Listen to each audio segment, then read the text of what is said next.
NHR creations Mayalokam గొలుసు నవల. వినండి వినండి ఉత్సాహంగా ఉల్లాసంగా. గొలుసు నవల మాయాలోకం 48వ భాగం. నిర్వహణ గాలి లలితా ప్రవల్లిక. రచన మీనాక్షి శ్రీనివాస్. ఇక వినండి. క్రిస్టఫర్ అతనితో ఉన్న నలుగురు అనుచరులు రాత్రంతా బురదలో కూరుకుపోయిన జీపుతో తంటాలు పడి ఎలాగో దానిని ఆ బురదలోంచి పైకి లేవనెత్తారు. ఈలోగా కనకాచారికి స్పృహ రావడంతో అతనిని నాగులగుట్టకు తీసుకెళ్లమన్నారు. అప్పటికే చావు భయంతో బిక్కచచ్చిపోయిన అతను ససేమిరా వద్దు, అక్కడకు వెళ్ళాలని ప్రయత్నిస్తే మన చావు మనమే కొని తెచ్చుకున్నట్టు అని మొండికేయడం చూసిన క్రిస్టఫర్లోని సహనం చచ్చిపోయింది. అసలే రాత్రంతా ఆ చలిలో చీకటిలో జీపుతో తంటాలు పడి ఉన్నాడేమో. మరో మాట లేకుండా కనకాచారిని ఈడ్చికొట్టాడు. ఎంత బలంగా అంటే 2 నిమిషాల సేపు అతనికి చెవులు గళ్ళు పడి కళ్ళు బయర్లు కమ్మాయి. చూడు, నువ్వు చెప్పేదే నిజం అనుకున్నా, వెళ్ళినా వెళ్ళకపోయినా చావు తప్పదు. ఇలాంటి పనుల్లో దిగాక ముందుకే కానీ వెనక్కి నడవలేం, ఆగిపోలేం.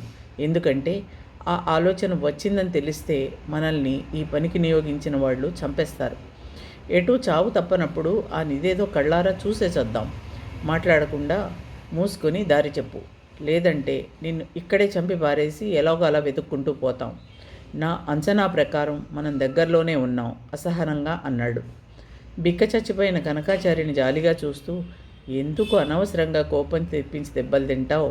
ఇందా నీళ్లు తాగి మనం ఎటుపోవాలో చెప్పు. చూడు, నీకేం భయం అక్కర్లేదు.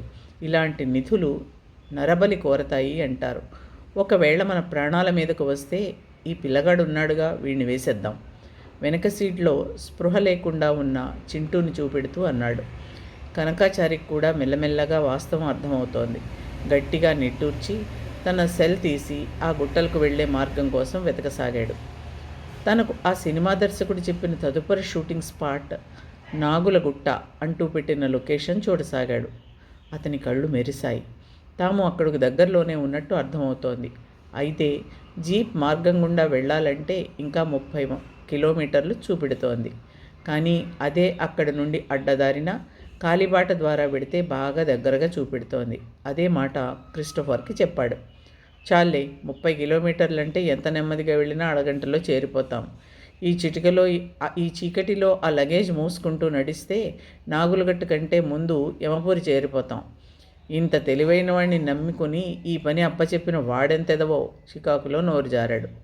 ఆ క్షణంలో అతనికి తెలియదు దాని పర్యవసానం ఎంత దారుణంగా ఉంటుందో. ఇలాంటి గ్యాంగుల్లో పనిచేసే ప్రతి వాడికి తెలియకుండానే వాడి ప్రతి చర్య ప్రతి మాట బాసులకు చేరవేసేవాళ్ళు పక్కనే ఉంటారు. తన నీడని కూడా నమ్మకపోవడమే ఇందులో ప్రథమ సూత్రం. కనకాచారి చెప్పిన ప్రకారం జీపు కదులుతోంది. మరో పక్క శరత్ అడ్డం పడిన జీప్ ప్రతాప్ వర్మ ఏర్పాటు చేసిన మరో గ్రూప్ క్యాబ్స్దే. జీప్ ఆపి శరత్ని అక్కడున్న నులక మంచం మీద పడుకోబెట్టి కాసేపు విశ్రమించి తమ ప్రయాణం కొనసాగిద్దామనుకుంటున్న వాళ్ళు జీపులోనే కూర్చుని తమ తదుపరి ప్రణాళిక గురించి చిన్నగా మాట్లాడుకుంటున్నారు. లోపల మంచం మీద పడుకోబెట్టిన శరత్ను చూసిన నందిత కంగారుగా అతన్ని చేరింది. అతను స్పృహలో లేడన్న సంగతి గ్రహించి ముఖం మీద కొంచెం చల్లటి నీళ్లు చిలకరించింది. అలాగే తను ఎప్పుడో ఎక్కడో చదివిన చిట్కా గుర్తుకొచ్చి అతని కాళ్ళు 2 పైకెత్తి పట్టుకుంది.